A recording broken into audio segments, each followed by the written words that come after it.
Aleluya. Dios le bendiga a todos, amén. Vamos a buscar en 1 Timoteo capítulo 1, versículo 2. El tema es la esperanza, ¿no? El día de hoy es la esperanza. 1 Timoteo capítulo 1, versículo 2. Padre, te doy gracias porque tú eres Dios misericordioso, santo y bueno. Te alabamos y te adoramos y reconocemos la gran necesidad que tenemos de ti, Señor. Háblanos por medio de tu santa y bendita Escritura, Señor. Te lo pido en el nombre de Jesús. Amén. Dice así: a Timoteo, verdadero hijo en la fe, gracia, misericordia, de parte y paz de parte de Dios Padre y de Cristo Jesús, nuestro Señor. Amén. Dice, a Timoteo, es el 1:1. Pablo, apóstol de Cristo, por mandato de Dios, nuestro Salvador, y de Cristo Jesús, nuestra esperanza. Amén. Tomen asiento, hermano.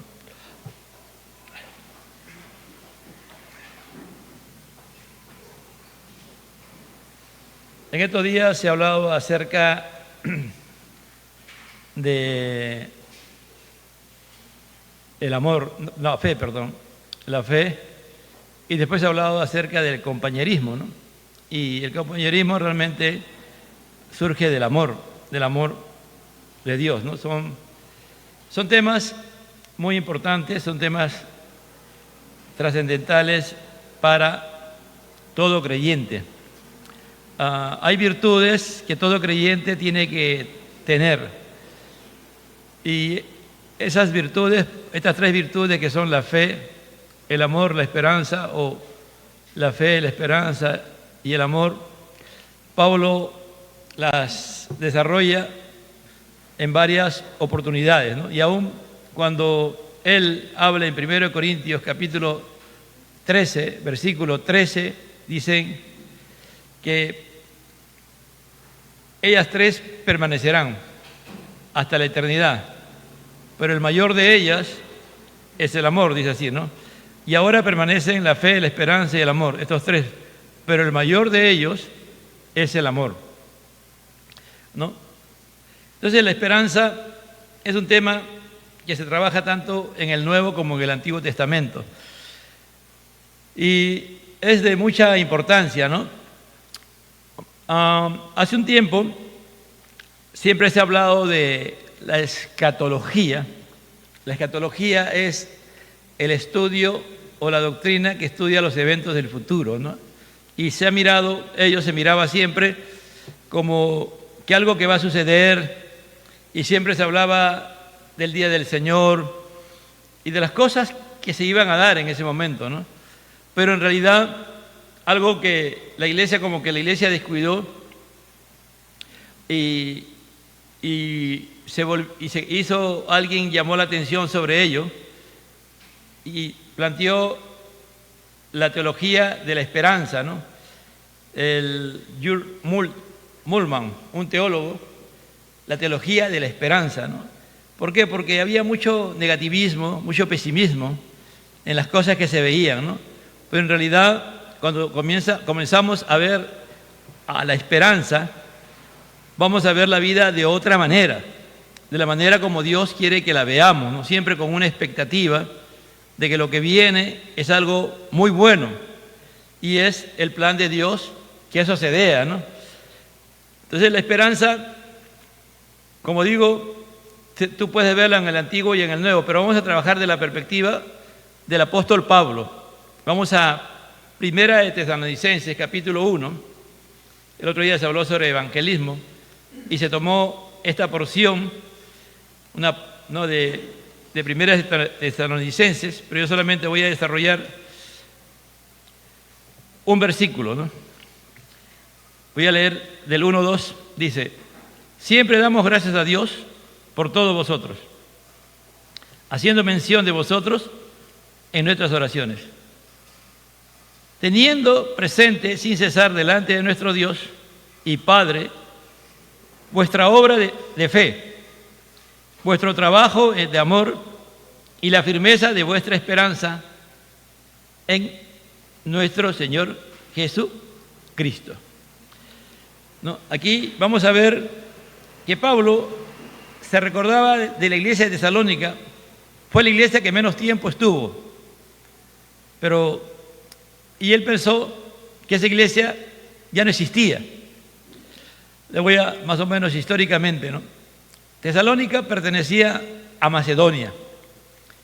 Cuando los romanos conquistaron todas esas zonas, y en especial Macedonia, tomaron una política de impedir que Macedonia se volviera a reconstruir como antes era. ¿Por qué? Porque Macedonia fue una nación que llegó a ser muy poderosa. Prácticamente venció a todos los que estaban alrededor, y de ahí nació hasta ahora el que se dice el más grande conquistador que hay, que es Alejandro Magno. Era Macedonia, muy joven, y conquistó todo lo que había. Mire, fue tan grande su conquista que cuando él murió, joven también, se dividió en 4 partes su imperio que dejó. Y los romanos lograron conquistar todo eso después, posteriormente. No llegaron hasta la India los romanos, pero él llegó hasta la India.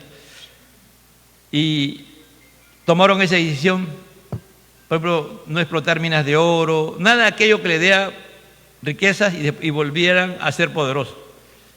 Entonces eran pobres, prácticamente. Y Pablo llega a ese lugar y predica el Evangelio. Pero Pablo prácticamente dice que predica 3 días de reposo nada más. Y los judaizantes o los fariseos recalcitrantes prácticamente lo obligaron a Pablo a salir de ahí. Pero en ese tiempo, que no se sabe si fue 2 meses, 3 meses que estuvo Pablo, formó un grupo, ¿no? Pablo lo discipuló, les enseñó lo que Dios le permitió enseñar en ese tiempo, y se fue. Y preocupado, mandó a Timoteo.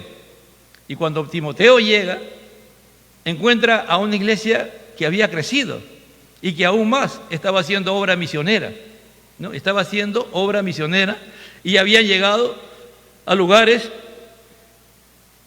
donde no se predicaba el Evangelio. Entonces ellos, por eso que se habló de evangelismo, ¿no? La otra vez, el sistema que ellos usaron, cómo pudieron realmente expandir el reino de Dios con lo poco que Pablo les enseñó. Por eso que ellos hablan de la segunda venida, de alguna cosa, que parece que Pablo no tuvo el tiempo para enseñarles, ¿no? Porque tenían el problema de qué pasaba con los muertos, si resucitaban, no resucitaban. Ese no es el tema, ¿no? Pero Pablo llega, y cuando Timoteo regresa, pues Pablo se emociona, ¿no? Y le escribe esta carta de mucha instrucción, de mucha edificación, y le dice, ¿no? Siempre damos gracias a todos por todos vosotros, por todos ustedes, ¿no? Haciendo mención de ustedes en nuestras oraciones. Pablo oraba por ellos, aunque él pensaba que no existía, pero oraba. Dios es fiel. Teniendo presente, sin cesar, delante de nuestro Dios, teniendo presente siempre, dice, ¿no? Delante de nuestro Dios y Padre, nuestro Dios y Padre, lo presenta a Jesús como Dios y Padre, de vuestra obra de fe. Mire cómo dice, vuestra obra de fe. Quiero que vayan viendo esto, es bien importante cómo es el proceso para llegar a tener esperanza. Todos nosotros tenemos que tener esperanza. La persona que no tiene esperanza es una persona que no tiene vida. Todos nosotros tenemos que tener esperanza. Y es algo que Dios ha creado en el ser humano, ese deseo de que algo que él desea o anhela o visiona, eso se haga realidad. Y nunca perder esa perspectiva. Eso se llama esperanza. Tú puedes tener una visión, es verdad. Tú puedes tener un plan, un propósito, pero tú tienes que tener esperanza que ese plan, esa visión, ese plan de vida que tú te has planificado, si eres cristiano, con el poder de Dios y la ayuda de Dios y la manifestación de Dios, de que eso se va a realizar, de que eso va a ser realidad, y eso se llama esperanza, ¿me entiendes? Es como Abraham, ¿no? Abraham dice que creyó esperanza contra esperanza. Es decir, Abraham tenía 99 años y su mujer tenía 70 y tantos años. ¿Quién iba a tener un hijo a esa edad? ¿No? Ya Dios había dicho que ya no iba a dar más años de vida a los seres humanos por causa del pecado. Y era imposible, ¿no es cierto? Pero Dios le decía, tú vas a tener un hijo. Tu descendiente, de tu descendiente va a ser que como la arena del mar, ¿te imaginas? Es increíble, ¿no? Que alguien, que su mujer ya ni menstruaba por años, ¿no? ¿Te imaginas? Ya se le había cesado la menstruación y él ya estaba viejo. Y le decía, no, tú vas a tener un hijo, no, tu hijo vas a tener. Pero eso es que Dios le insistía tanto que él comenzó a creer en eso, a tener fe. Pero esa fe le generó a él esperanza. Esperanza, ¿me entiende? Por eso es que él luchó esperanza contra esperanza. Que era imposible humanamente, que eso jamás podía suceder. Pero Dios le puso en su corazón y muchas veces habló con él y le dijo que eso iba a suceder, que eso iba a ser. ¿Entiendes? Entonces, esto es importante que tú desarrolles en tu vida. Que Dios nos ayude en esta noche a hacer entender cómo se da la esperanza. Por eso dice, ¿no? Teniendo presente sin cesar de nuestro Dios y Padre vuestra obra de fe. Ahí nos está diciendo que Él que la fe es de Él. Está diciendo de vuestra fe. Es algo de que tú te apropias de esa fe. Es decir, que Dios te la da, que Dios te la desarrolla, que Dios hace posible que tú y yo tengamos fe. Porque la fe no es algo que viene de ti. No, ese es el gran problema. Dice, no, yo creo por fe, por fe. No sé, a veces uno cuando escucha a hermanos decir, bueno, a la gente lo puedo aceptar o mirar, ¿no? Pero a un cristiano que diga eso, y le pregunto, ¿pero qué fe tienes tú? Es que por fe, pastor. Es un insulto prácticamente a Dios, ¿no? Porque la fe no es del aire, la fe no viene de la nada. Por eso el mismo Pablo desarrolla en Romanos 10:17, dice, la fe viene por el oír, y el oír por la palabra de Dios. Es decir, y el oír, ahí está diciendo que ese oír también Dios lo produce. Es decir, hay algunos, ¿por qué muchos se van? ¿Por qué no perseveran en la fe? Porque mira, ¿cuántos hay el día de hoy? ¿No? Pero si hacemos, por ejemplo, un retiro, un campamento, o algo que a la carne le gusta, van a venir, ¿me entiende? Hay otros que han estado hasta liderando y van desertando.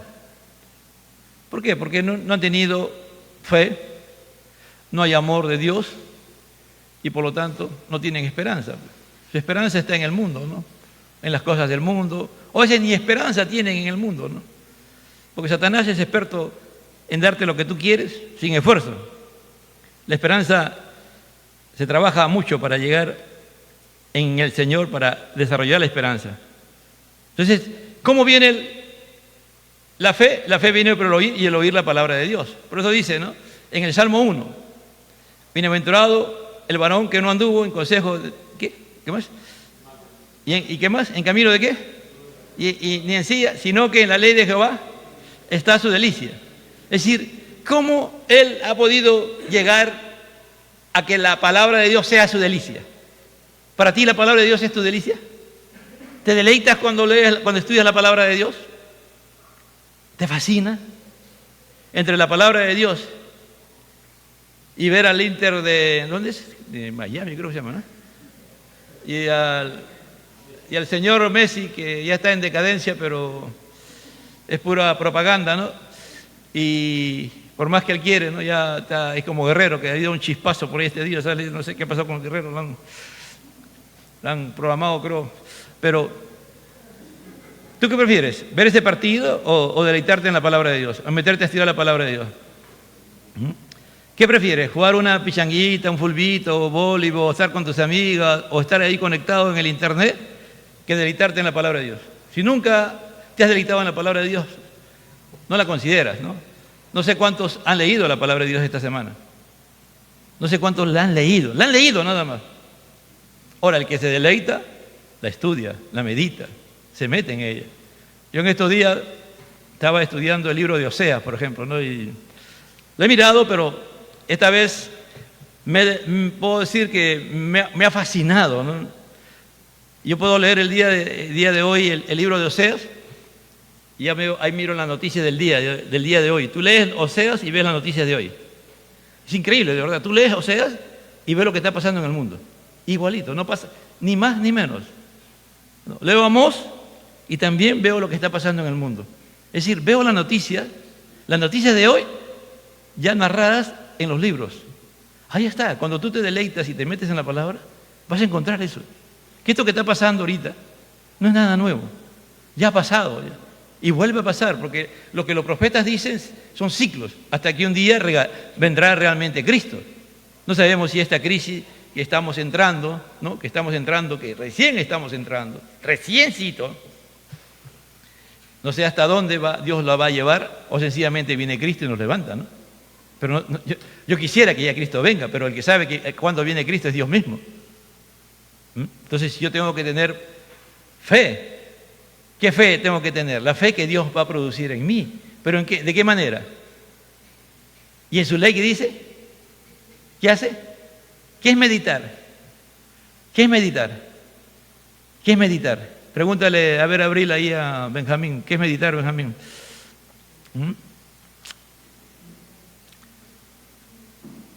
Pregúntale, Micaela, ¿cómo era su nombre?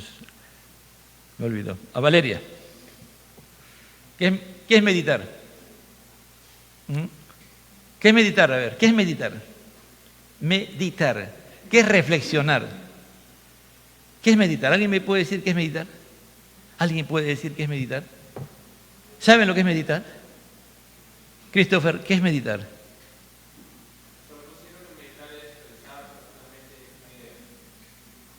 Una idea. Meterse en ella, ¿no? Y dar vuelta, ¿no? Y dar vuelta, y dar vuelta, y dar... Ahí, por ejemplo, ¿cuántos saben preguntas inductivas? ¿Cuántas preguntas inductivas hay? Inductiva. ¿Saben el estudio inductivo?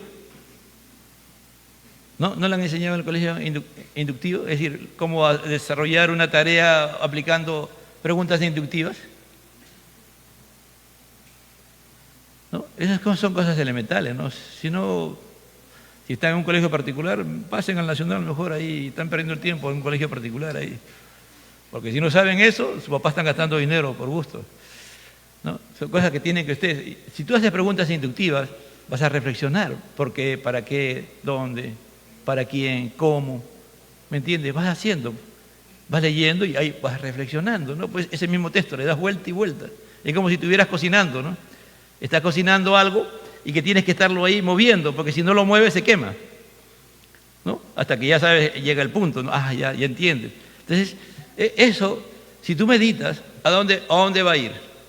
Dice, será como un árbol plantado junto a corrientes de agua, ¿no? Es decir, se va a meter dentro de ti, ¿no? Porque, ¿qué hace el árbol? El árbol tiene raíces, y las raíces, ¿qué hacen? Chupar, ¿no es cierto? Inhalar, no sé cuál es el sistema de esa parte, no he estudiado biología, ¿qué hace el árbol? Pero al final eso se mete al interior del árbol, ¿sí o no? El agua no viene solo, el agua viene con elementos. Y de ahí eso va alimentando al árbol. Así va a ser. Entonces la palabra entra a tu mente y tú te apropias de esa palabra, te queda en tu corazón. Entonces ya está en tu mente. Dice, en mi corazón he guardado tus dichos, ¿para qué? ¿Para qué dice? Para no pecar contra ti. Entonces, ¿para qué está guardada esa palabra? Entonces, ¿quién hace que esa palabra se guarde en tu corazón? ¿Quién hace que ahí se quede? Dice que nuestro corazón sin Cristo es un corazón de piedra. Pero Dios convierte nuestro corazón ¿en qué? Según Ezequiel 36, ¿en un corazón de qué? De carne. ¿Para qué? Para poder escribir la palabra de Dios. Ahí queda, cuando tú lo entiendes, porque el Espíritu Santo te hace entender, lo siguiente que tienes que hacer es que se quede grabada en tu corazón, ¿me entiendes? Que se quede ahí incrustada en tu corazón, ¿me entiendes? Y ahí nadie la saque, ¿no? Nadie la saque. Si tú tomes la decisión de que nadie saque de tu corazón esa palabra, que es la mente, ¿me entiendes? Que se queda en tu mente grabada. Entonces, ¿eso qué va a producir? Fe. Porque cuando tú tienes que hacer algo, dice, no, esto dice la palabra de Dios, y tú haces lo que dice la palabra. Espíritu Santo, eso dice tu palabra, así que tomo eso y dame el poder para hacerlo. Y le pido al Espíritu Santo. Todo esa obra la hace el Espíritu Santo.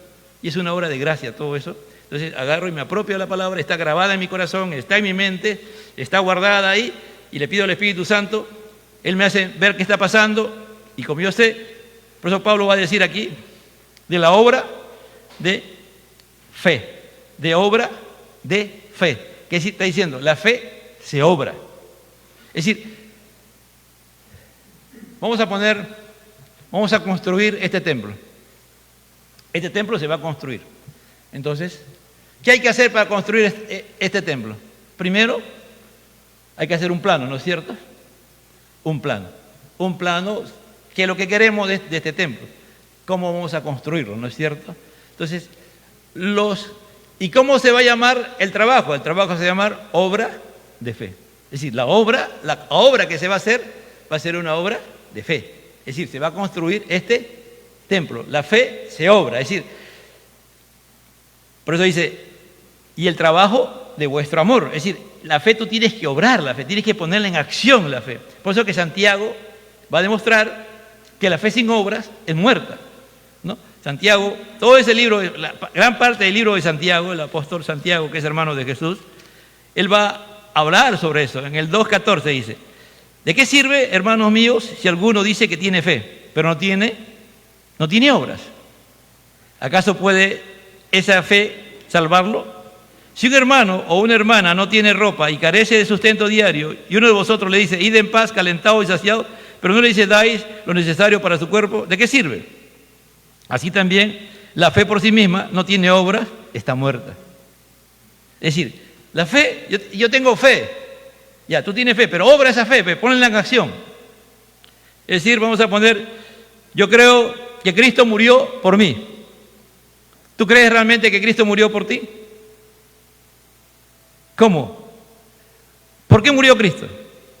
¿Cuál fue la causa de la muerte de Cristo? Mi pecado y tu pecado. Entonces, cuando tú dices, Cristo murió por mí, tú estás diciendo que Él tomó tu lugar. Tú tienes que estar en esa fe segura. Por eso se decía que la fe, ¿qué cosa es? Que predicó la hermana Rosario, ¿cuál fue? A ver, ¿quién se acuerda? Se dijo solamente y se afirmó lo que está en la misma palabra. ¿La fe qué cosa es? ¿Qué es la fe? Según Hebreos 11:1, ¿la fe qué cosa es? La certeza, la certidumbre. ¿De qué? De lo que se espera, ¿no es cierto? Y la convicción de lo que no se ve, nada más. Esa es la fe. Pero tú estás seguro que el Señor te ha salvado a ti. ¿Estás claro en eso? ¿Esta obra de fe es real en tu vida? Que Él tomó en tu lugar en la cruz del Calvario, y tú y yo que éramos pecadores ya no somos pecadores porque la palabra de Dios dice que Cristo tomó nuestro lugar y con su sangre nos ha comprado y con su sangre nos ha limpiado de todo pecado. ¿Crees eso? ¿Crees que aquí se va a construir un templo, una obra de fe, que es real que Dios lo va a hacer? Tú dices, sí, eso va a ser. Pero junto con ello, primero entonces Dios nos da fe, obra la fe. En segundo lugar, dice, y el trabajo y vuestro trabajo de amor. Vuestro trabajo de amor. Nosotros, si todavía no estamos convertidos, muchos creemos que el amor es un sentimiento, ¿no? Cuando alguien no te muestra afecto o te dice palabras, dice, no, ese hermano o esa hermana o mi mamá no me ama, ¿no? Porque no me dice palabras bonitas, no me lo está diciendo a cada rato, pero tú ves que tu mamá te ama tanto que tú ni cuenta te das. Supongamos que en estos días, ¿no? Tu papá pierde el trabajo y ya no hay dinero en la casa. Y tú estás en un colegio particular. Y ves de un momento a otro que tu madre sale a trabajar a las 4 de la mañana. arriesgando su vida, va a trabajar en un lugar como ambulante, a vender comida o a preparar desayuno, no sé qué cosa. Arriesga su vida en un lugar que hay bastante movimiento, que hay mucha gente que sale, pero es peligroso ese lugar, muy peligroso. Pero ahí va tu madre todos los días, ni un día descansa. Cuando llega el día de pagar la mensualidad en el colegio, tú ves que ella va o te manda el dinero y tú lo pagas. Tú llegas del colegio y encuentras tu comida. No te falta. Pero tu madre llega tan cansada que con la justa se asea y se echa a dormir porque se levanta a las 2 de la mañana a cocinar. Pero no te dice, no, es que mi mamá no me ama. Nunca me dice, y siempre me está mandando. Siempre me está diciendo, haz esto, haz lo otro. No tiene tiempo para decirte que te ama. Pero con su trabajo te está diciendo que te ama más de lo que tú crees. ¿Me entiendes? Esta hora trabajo aquí en Tesalonicenses es trabajar hasta que te quedas sin fuerzas. Trabajar es decir, agotarte a lo máximo. Ya te quedas sin nada. Ese es el amor, dice. Y de vuestro trabajo de amor. En la Biblia, el amor de Dios es más práctico. Es muy poco sentimiento. Es práctico. Jesús dijo, a ver. Yo lo voy a amar a ustedes, a ver. ¿Saben qué voy a ir? Voy a jugar ahí, voy a ir a la cruz, voy a estar ahí un ratito, voy a estar y después... Y va a ser fácil, no se preocupen, no tenga ningún problema. ¿Fue así? El trabajo de amor de Jesús fue suavecito ahí. Lo que le hacían, primero la flagelación que hicieron en su cuerpo, antes de ir a la cruz y después clavarlo ahí. ¿Trabajó o no trabajó Jesús su amor? Trabajó, hermano. El amor se trabaja. Por eso que Pablo dice, yo cuando estuve con ustedes, tesalónicos, macedonios serían, yo les vi a ustedes obrar su fe. La fe que yo les da, la fe que viene por el oír la palabra que ustedes oyeron, le pusieron en acción. Y el amor que Dios Padre les ha dado, ustedes lo han demostrado hasta el agotamiento. Es decir, su amor no tiene límite. Es decir, el único límite que tiene es Cristo, hermano, porque nadie es amado más que Jesús. Nadie es amado más que Dios Padre, Dios Hijo y Dios Espíritu Santo. Pero el amor se trabaja. Entonces, ¿qué tal? Se obra la fe, el amor se trabaja y como resultado de ello, ¿qué va a suceder? Dice, y la firmeza de vuestra esperanza y la ¿cómo es? Constancia es, en la Reina Valera es constancia, ¿no? Acá en las Américas dice firmeza. Creo que en la Reina Valera dice la constancia de vuestra esperanza. Es decir, realmente, para lograr grandes proyectos o retos que tú te vas a presentar en la vida, vamos a ver primero en las cosas de este mundo que Dios quiere que hagamos, ¿no? Que Dios tiene planes para ti. Vamos a poner a ver que tú quieres ser un empresario, ¿no? Un empresario en un área, pero no tienes ni siquiera un sol, no tienes nada de capital, pero tú tienes la esperanza que un día tú serás un empresario. Hace muchos años, hubo un multimillonario que se llamaba Onassis, me olvidé su nombre, Aristóteles Onassis creo que se llamaba. Sí, Aristóteles Onassis. Era un hombre, hermano, que todo el mundo quería ser como él. Tenía tanto dinero que se había comprado una isla, ¿se imagina? Comprarse una isla. Él comenzó, pero de abajo. ¿Sabe cómo comenzó en Grecia? Porque él era griego. Haciendo zancas para el tendido del agua el tendido del desagüe. Ahí en ese tiempo no había las máquinas de ahora, ¿no? Que hay unas máquinas que vienen todo, no. Ahí era puro pico y lampa, pico y lampa, pico y lampa. Y ahí es lo que él ganaba, lo ahorraba, lo ahorraba, lo ahorraba, lo ahorraba. Llegó a tener tanto dinero que se casó. Hubo un presidente que se llamaba John Kennedy, ¿no? Que un día lo mataron, y su esposa se llamaba Jacqueline Kennedy, era una mujer hermosa. Tenía tanto dinero que él después se casó con ella. Solamente tuvo una sola hija, pero él llegó a ser multimillonario, hermano. Una vez estaba hablando acá con un peruano, no me acuerdo su nombre, pero es un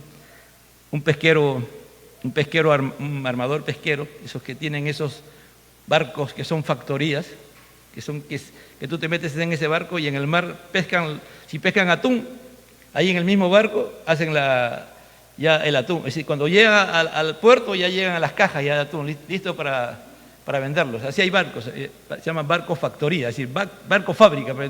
Dentro del mismo barco hacen todo el proceso. Me contaba alguien que lo conoció, a este señor peruano, que un día también él era pescador, lo contrataron y él dijo, yo voy a tener mi barco propio. Entonces, ¿cuál era? Los pecadores tienen un problema, ¿no? Cuando ellos gastan mucho dinero son gastadores y borrachos y mujeriegos terribles.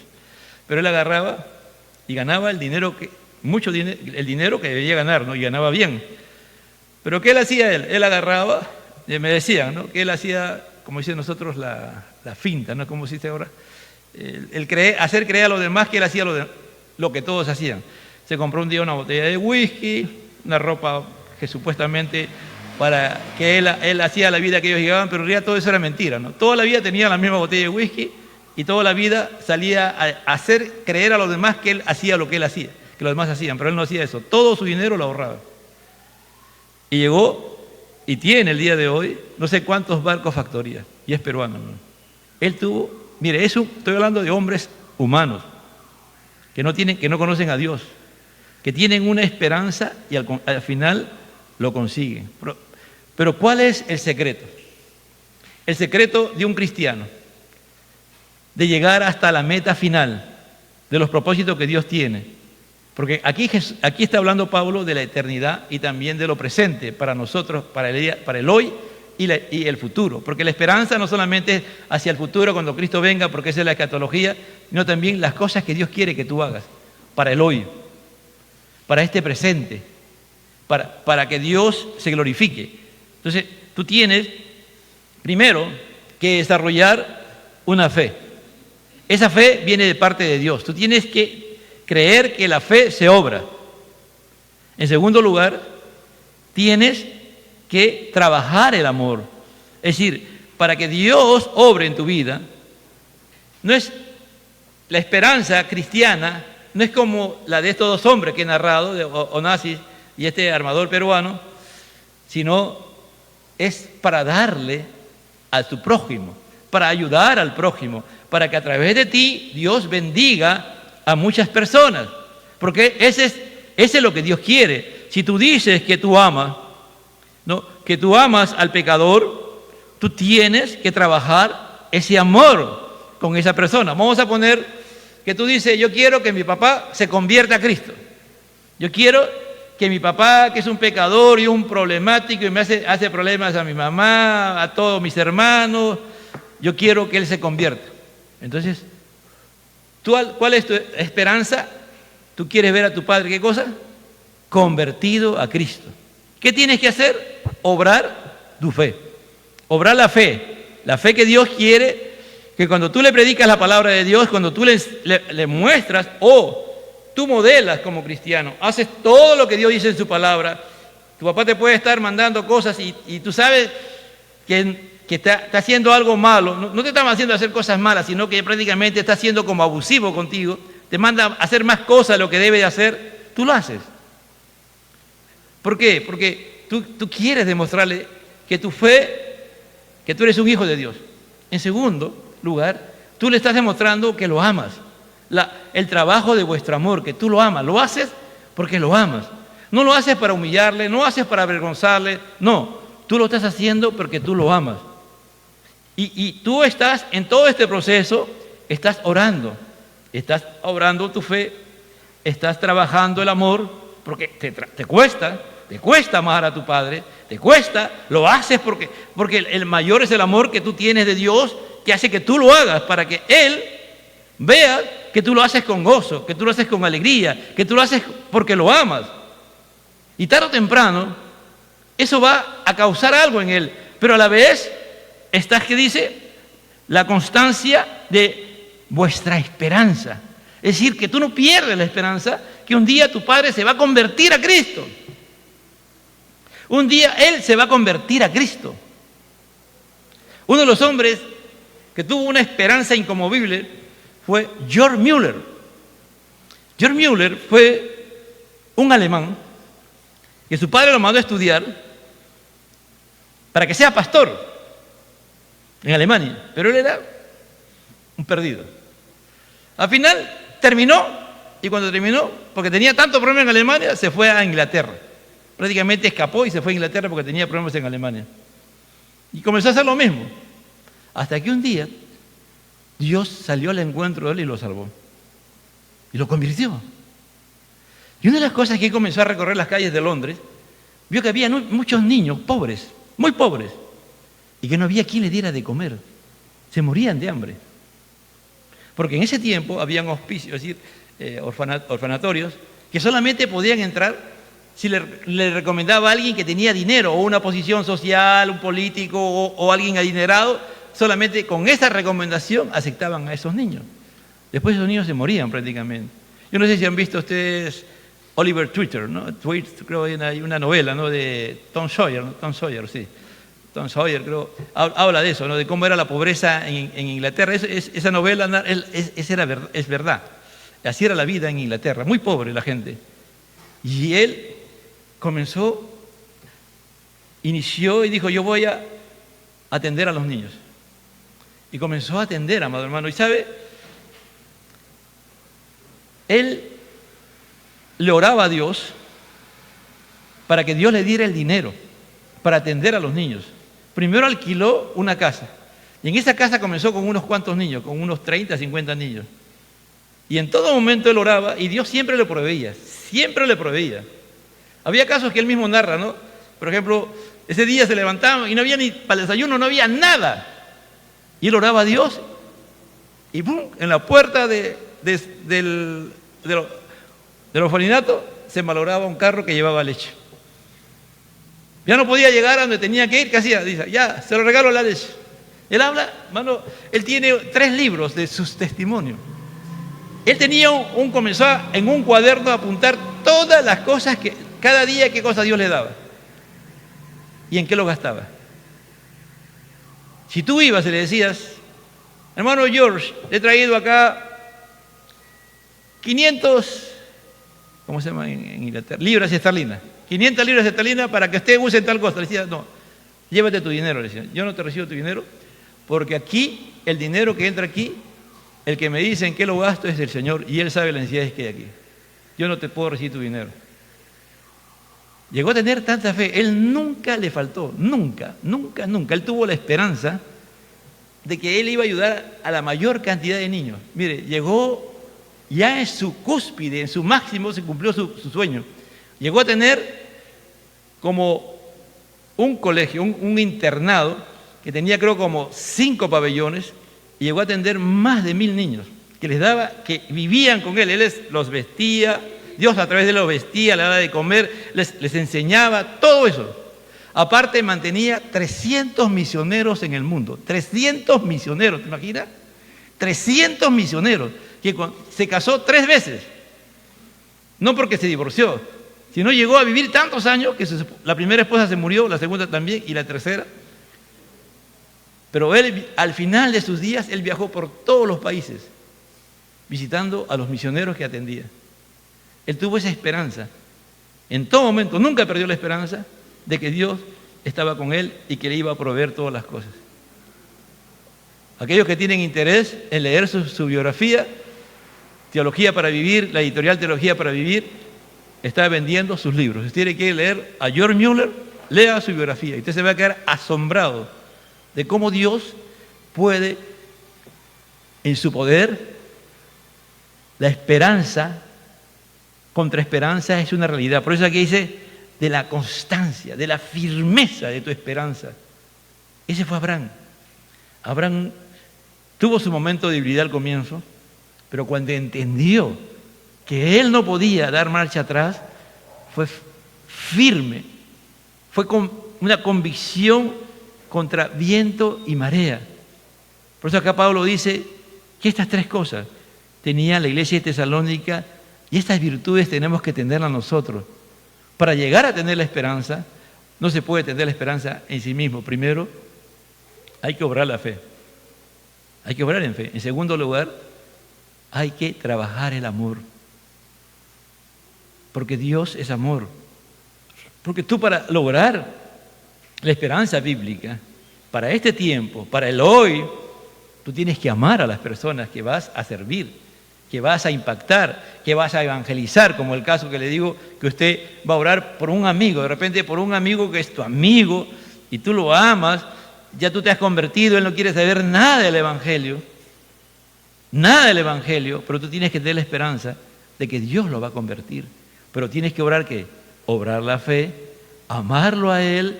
¿Amarlo de qué tal manera? Llevándole el Evangelio, mostrándole tu amor, de muchas maneras. Vamos a poner que se metió en problemas. ¿Quién es el que tiene que ir a ayudarlo y sacarle los problemas? Tú vas a tener que ir, pues. Está preso, anda a visitarlo. Ve la forma como lo ayudas. Es trabajoso. ¿Es fácil amar así? No, solamente tienes que recibir el poder de Dios. En 1 Tesalonicenses 5:8, mire, Pablo vuelve a hablar nuevamente de este tema de la esperanza, en el 5:8, pero puesto que nosotros somos del día, seamos sobrios. Y podemos percibir, ¿no? Discernir, dice, habiendo puesto la coraza de la fe y del amor, ¿no? Acá habla ahora de la coraza, es decir, el chaleco, ahora como el chaleco que sirve para qué, para cubrirte, ¿no es cierto? Entonces, esa coraza era dura, bien dura, lo que usaban los soldados romanos. Entonces, acá dice, habiendo puesto la coraza de la fe y del amor, es decir, ¿qué pasa en nuestra vida cotidiana, en nuestra vida diaria? ¿Es fácil perder la fe? ¿Es fácil obrar la fe? ¿O se hace difícil a veces obrar la fe ante tantas situaciones que el día de hoy se da?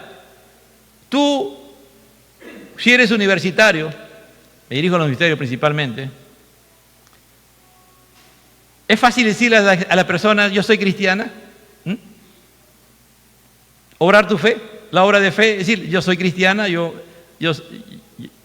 creo en Dios, yo no creo en las cosas que ustedes creen, esta es mi posición. Es fácil a esas personas que si te enteras que tú eres cristiana te comienzan a hacer bullying o te comienzan a hacer problemas, ¿es fácil amarlos? No, no es cierto. Acá Pablo habla de que tanto la fe y el amor tienen que ser una coraza para cuidarnos a nosotros, para protegernos. ¿Para qué sirve la coraza? Para que no perder, no te afecte a tu interior, al hombre, a la mujer interior, al hombre interior, su fe, su seguridad, que tú eres salvo, de que tú amas a esas personas, que la amas de veras. No es fácil. Entonces tiene que ser como una coraza. No hablo de dureza, no hablo de que tu amor sea duro, no hablo de eso, sino que Dios pone esa coraza en ti para que pese a todo lo que hagan contra ti, tú sigas teniendo fe en Dios, en fe en que esas personas, si tú das buen testimonio, estás obrando tu fe, se van a convertir. Fe, ¿no? Y también que ese amor, que más fuerte que la muerte puede ser, que tú lo amas de veras, ¿no? Un amor fuerte, porque el perfecto amor, dice, echa fuera el amor, porque el perfecto amor tiene que ser fuerte, pues sólido, ¿me entiendes? Porque cuando tú entiendes lo que es Cristo, el amor de Dios a través de Cristo y en Cristo Jesús, porque hemos leído en el 1:1, 1 Timoteo 1:1, que Jesucristo es la esperanza, Jesucristo es nuestra esperanza. Entonces el amor es Dios, el amor es Cristo. Entonces es fuerte en ti, como una coraza, que te pueden querer, antes te dañaban y te destruían y te dejaban en el suelo. No, ahora tú te levantas en el nombre del Señor. Porque saben que no es esa persona que te está atacando, sino es Satanás que lo está usando, ¿me entiendes? Te puede aparentemente herir, pero como ya tú has desarrollado esa fe y ese amor como una coraza, ya no te afecta como antes. Y ahí dice, y por el yelmo, la esperanza de la salvación. Por yelmo, la esperanza de la salvación, es decir, como casco. Habla de la mente. Habla de la mente. ¿Dónde se va a trabajar la esperanza? ¿Dónde se va a traer esa convicción, esa firmeza? Aquí, en la mente. En la mente, ¿me entiende? ¿Cuándo perdemos la batalla? Cuando dejamos de creer, de confiar que eso va a ser realidad. Si Dios te ha dicho que lo hagas, Él lo va a cumplir, hermano. Tú obra la fe, trabaja el amor y sigue adelante en la esperanza. Hermano, yo siempre tengo un lema. Para Dios no es problema el dinero, para Dios no es problema las cosas que tú necesitas. El problema que Dios tiene con nosotros es que no le creemos a Él, que no tenemos confianza, que no tenemos fe. Cuando tú le crees a Dios, hermano, Dios hace cosas inauditas. Dios puede mover toda la creación. Ojo, escúchame bien. Dios puede mover toda la creación para hacer cumplir lo que Él te ha dicho. Pero Él anhela y desea que tú obres la fe, que trabajes el amor y que seas firme en tu esperanza. Que nada te haga cambiar en lo que has empezado. Venga lo que venga. Hermano, se vienen tiempos duros, difíciles. Muy difíciles se vienen. Y no es que uno esté deseando, ya estamos a puertas, ya. Tacna no tiene agua, hermano. Se va a ensayar estos días, 3 días, cómo Lima reacciona a 4 días de falta de agua. Dios no está mandando lluvia sobre la tierra, hermano. No es solamente el Perú, es a nivel mundial. Bolivia tiene problemas con el agua. Nada más. ¿Sabe? Si no hay agua, ¿tendrás trabajo tú? Cierran los trabajos, pues, hermano. No va a haber trabajo. Se cierran, cae el sistema financiero, cae el sistema económico, cae todo. ¿Vamos a esperar eso que suceda? ¿Qué tenemos que hacer? Orar y clamar a Dios, pero obrando nuestra fe, amando a esta humanidad, amando a la iglesia y tener la esperanza que a los que aman a Dios todas las cosas nos ayudan bien, conforme a su propósito somos llamados. O creyendo en esta promesa, yo tengo esperanza en esta promesa, dice, joven fui y envejecido y nunca he visto un justo desamparado ni simiente que mendigue pan. ¿Tú crees en esa? Tú dices, no, yo tengo esta promesa de Dios. ¿Cuál es? Joven, mi papá dice, mi abuelo dice, mi tío dice, mi hermano dice, el pastor dice, joven fui y envejecido y nunca he visto un justo desamparado y sus hijos que mendiguen pan. Entonces yo creo en eso. Entonces yo tengo la esperanza de que pase lo que pase, Dios me va a proveer, nunca me va a hacer faltar. Podré pasar momentos críticos, de repente días, pero al final Dios siempre va a proveer. ¿Por qué? Porque si yo obro la fe que Dios me ha dado, de creer en Él, en Dios, mi fe es creer en Dios, creerle en sus promesas, esa es la obra, yo obro la fe. Trabajo el amor, amo a Dios, Él me ama a mí y yo lo amo a Él. ¿Y cómo le demuestro que yo le amo a Él? Amando a mi prójimo. Amando a mi prójimo porque Dios me demuestra, dice, tú me amas, demuéstrame, ama a tu prójimo. Y yo creo y tengo la convicción y la firmeza de que Dios va a proveer, que Él no me va a faltar. ¿Entiendes? Dios lo va a hacer. Por eso es la esperanza, por eso que la esperanza está al final. Por eso que hablábamos primero de la fe, el compañerismo que es el amor y ahora estamos hablando de la esperanza. Esa es la trilogía. Y la esperanza también que habla de aquí, pero al final, amado hermano, de repente Dios quiere llevarnos ya. Porque la escatología es eso, ¿no? Dios o Cristo ya viene. Porque la esperanza también habla del futuro en que Cristo ya viene por segunda vez. De las cosas del futuro que Dios las cumplirá y serán realidades. ¿En quiénes? En aquellos que obran la fe, en aquellos que trabajan en el amor, porque el que no ama no ha conocido a Dios, porque Dios es amor. No, y hemos visto, y la esperanza, ¿quién es mi esperanza? ¿Mi esperanza quién es? Jesucristo. Mi esperanza es Dios también. Mi esperanza, mire, ahí en Primera de Timoteo 1:1 dice que Jesucristo es la esperanza. Es decir, ¿quién es la esperanza? Jesucristo. ¿Quién es la fe? Jesucristo. ¿Quién es el amor? Jesucristo. Dios Padre, Dios Hijo. Es decir, Dios, mire, los tres son Dios. Si yo lo pongo personificado, la fe es Dios. La fe es Dios. El amor es Dios. Y la esperanza es Dios también. Es decir, Él quiere que tú y yo tengamos fe. ¿En quién? En Él. En su palabra, en su promesa. Segundo lugar, Él quiere que obremos el amor. Dios es amor. Dios nos ha demostrado que nos ama y nos ama más allá de lo que nosotros pensamos.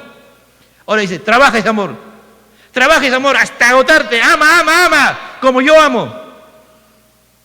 No te canses de que tu padre se va a convertir. Ten la esperanza de que tu padre, pero ámalo. No es que diciendo, papá te amo, no. Demostrándole con ellos que tú lo amas. El amor de Dios en la palabra de Dios es práctico. El amor de Dios no son sentimientos. Ya basta, amado hermano.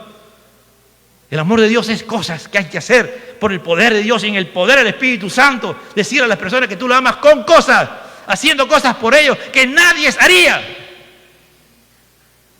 El otro día hablaba con un hermano, me decía, y termino con esto, estaba manejando su carro, y de un momento a otro ve de que una señora está manejando una mototaxi y hace una mala maniobra, y ¡fuah!, se voltea.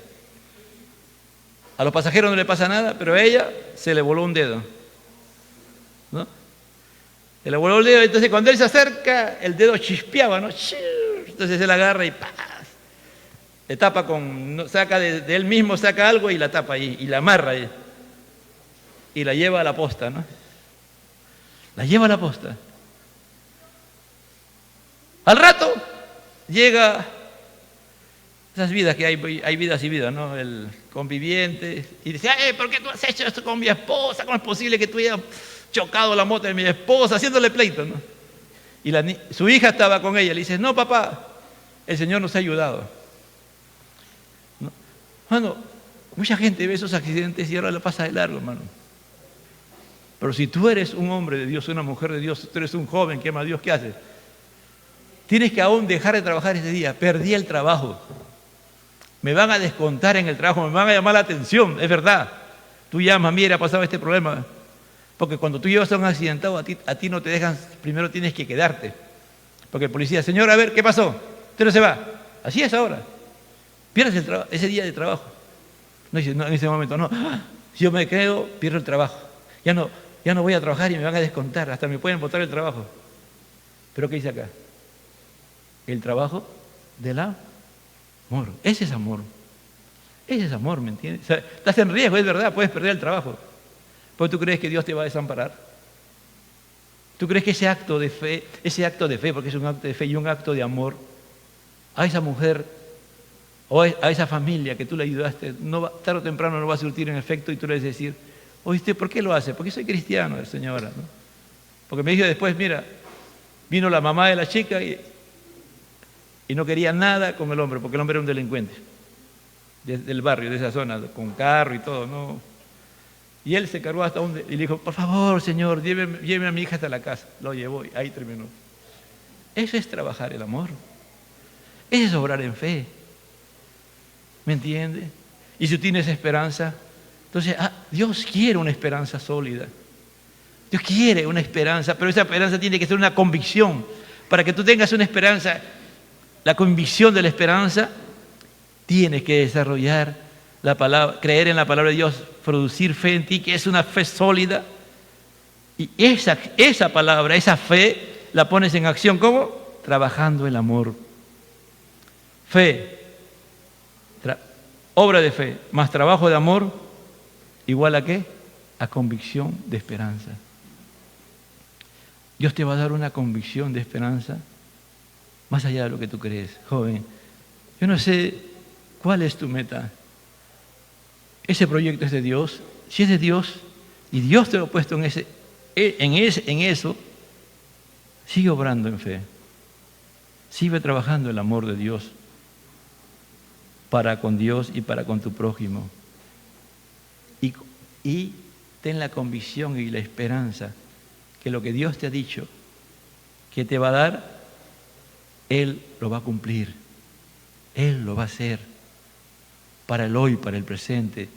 La esperanza es algo para este tiempo también. Pero también, si tú eres un hombre, una mujer que siempre obras en fe y que trabajas el amor, la convicción de tu esperanza, de que pase lo que te pase, tú estarás siempre con Dios, y si viene Cristo te vas con Él, porque tú tienes una esperanza firme, una convicción de la esperanza que está totalmente personificada en Cristo, porque esto hemos leído en 1 Timoteo, la esperanza es Jesucristo. Él no te falla, Él nunca te va a fallar. Padre, te doy gracias y te pido, Señor, que tú obres en nuestras vidas, en esta triada que Pablo habla en Tesalonicenses, en Corintios, de la fe y el amor y la esperanza, Señor. Porque nosotros tenemos que ser hombres y mujeres de fe, hombres y mujeres de amor de Dios y hombres y mujeres de una esperanza inconmovible en Dios.